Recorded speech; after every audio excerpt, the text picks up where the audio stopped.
waat bu baax a baax rek saa su ne di leen masawu ci li nga xamante ni mooy naqar ak gis bi nga xamante ni tey moom la ñu yeewoo tey bokk ko ñun Sénégalais yëpp waaye bokk ba léegi ni ñu koy waxee rek suñu borom moo ko wax pour na seen saa ni ko noonu nag ñu taxaw ak monsieur le ministre Serigne Mbacké Ndiaye doon nit koo xamante ne saa su ne muy jug foofu ak loolu ñëpp nga xamante ne rek seen mbégte la wala seen bànneex wala ñu fekk ko ci bésu tiis bi nga xamante ne suñu yaay maman Kine Diouf Diaga moom ministre ñu ngi lay nuyu di la jaal di la mosoo bu baax ci tiis bi ñu bokk. waaw maa ngi leen di fay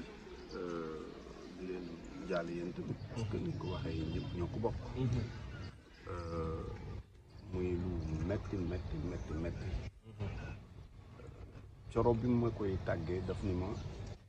waaw nga baal ma de li ma lay wax metti na lool xam naa fi mu egg ci mais mënuma la ko bañ a wax parce que ñoom xamoon nañu relation yi nga xam moom laa am ak la famille de Thione Seck particulièrement Thione ak soxnaam si nga moo bàyyi ko tey d'ailleurs Thione daaw ma wooyu mukk Serigne Mbacké daf man woo rek xaritu Diaga su ma nee xaritu Diaga man ko bàyyi waani ñu ree muy lu metti parce que Thione bu jógee yàggul ñu di ko jooy noppee duñu doomam jiitu doomam jooju aussi mu nekk ko nga xam ni ñi ko xam ne xam nañ ne doom la woon ci man tey yàlla def di ko neex Diaga dem fekki leen muy kiis foofu natt weesu na ko parce que bu dul woon lu ñuy di ay jullit gëm yàlla dañuy wax ne dañ leen a singal mais yàlla bu ko neexoon ñu ñëpp ñu àndandoo mu yóbbu ñu ci benn jour mi ngi may fàttali rek bi fi suñu wayjur sëñ Mansour Sy borom daara ji jógee fekk avant loolu soxna tedd soxna Maam Xaar jóge fi ñu teg ci ab diir seen doom yu jigéen jóge fi yàlla mooy defe noonu c'est même difficile pour me trouver les mots pour wax dëgg li nga xam ne moom laay sànq mais dama wax sànq ci benn poste ñu Diaga moom mission accomplie te loolu ku ko wax kenn du la weddi ndax borom këram moo ko gërëm ba woy ko te du benn woy xëy na bi mujj nii daf ci gën a siiw mais jëkkul ci boobu ñaareel ba ñun suñu culture suñu cosaan ak suñu aada dañuy wax liggéeyu ndey añub doom kon mën nañu jàpp ni li mu liggéey ci kër Thione feeñ na ci doom yi nga xam lu ñoom la jur parce que macha allah yàlla bi ñu leen di suturaal ñeewuñu kenn yàlla nay sutura yàgg comme ni nga ko waxee rek sa xarit la woon moom li nga xamante ne moom di Papa Thione day yombul cër bi ko yàlla may sa borom kër si waaye yombul ñu dégg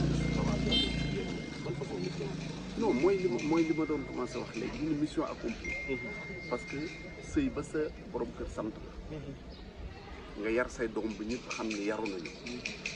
te kenn mësul la fekk fenn foo nga xam ne dañu naan kii lu mu fi def loolu du sax ngóor a peut-être mais lu yàlla jagleel doomu aadama ak jamono ji ni mu mel ak demale fekkale bi du mel ni mu mel mais Diaga ku ko waxal dara rek ah sa waxu bopp la mais doo di fekk naa ko ci nangam doo di gis naa ko ci nangam demul dikkul et que li may wax nii mën naa ko wax teg ci kanam parce que jëkkëram moo ko wax ay doomam séddale ko seen yaay leen rek mooy liggéey ñu dem sa affaire yi ba toppatoo ñu feebar loolu rek moo nekk liggéeyam ci lañ koy dégg mais loolu yëpp boo ko boolee xëy na moo ko jox li nga xam ne tey moom la am parce que kenn ku nekk la ngay dund yaa ko xam ne sutura yàlla dafa yaatu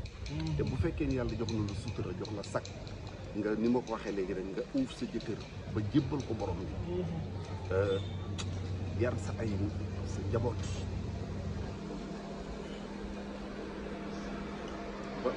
ba kenn amul lu leen waxal je pense que foofu la nit mën a yem te macha allah bi nit mën a yem egg na ci def rek mooy yàlla na ko yàlla xare àjjana uuf njaboot di ko bàyyi xëy na nit bu demee danañu jaaxle ci njaboot mais yàlla moo yor ñëpp nga nekk ci yàlla moo leen yor nga bañ fi nekk yàlla moo leen yor yàlla na ko yàlla xare àjjana Thione fa mu tëdd yàlla na ko yàlla xare àjjana moom it njaboot ci des it yàlla tegal teg ci boppam loxoom loolu yëpp rek day dellu ci responsable boo nga xam ne nag doomam di wàll jël na ko am parce que boo nekkee ak ndey ak bàyyi ak say rak yàlla jël sa bàyyi jël sa ndey tey sa responsabilité dafay gën a yokk donc yàlla na ko yàlla kattanal dooleel ko ba responsabilité boobu mu gën ko mën a assumer li ci des rek mooy képp ku doon xaritu Thione wala ngay mbokkam rek yàlla na nga am conscience boobu ba gën a jege xale yi gën leen a jàppale gën leen a wéttali parce qu'ils en ont besoin.